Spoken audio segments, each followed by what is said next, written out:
咱进前在中美洲的友邦洪都拉斯11月要举行总统大选。最近美国有专家在分析讲，这洪都拉斯和台湾可能有机会来重新建交。咱的外交部表示讲，会继续关注这洪都拉斯的选情发展，也依照符合国家利益、维护国家尊严等原则来做安排。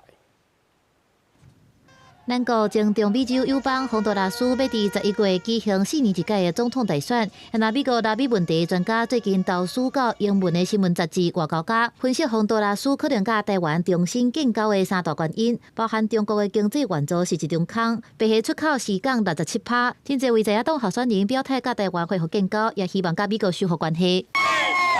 自由党的候选人纳斯拉亚就捌承诺，若选赢，就会和台湾恢复外交关系，并且谴责中国爆射洪都拉斯。国家党的候选人阿斯夫拉也讲，若当选会带领洪都拉斯疏远中国，亲近台湾。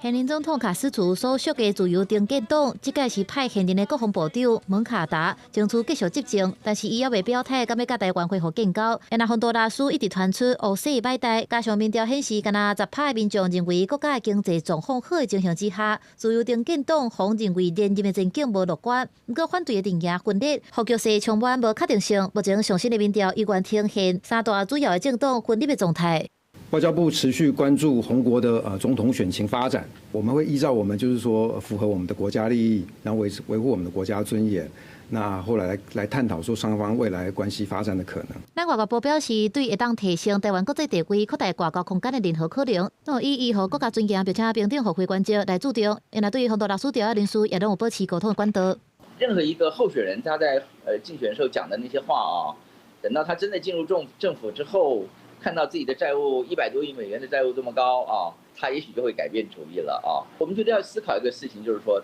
他今天从中国要求没有得到的东西，他今天要跟台湾复交，他会回头跟台湾要求的。学者指出，过去伫洪都拉斯的选举当中，含两岸的外交情形通常是以政治语言较济，也可能是候选人向中国邮票的策略。对于相关的讲法，应该保持关注。公视新闻采访报道。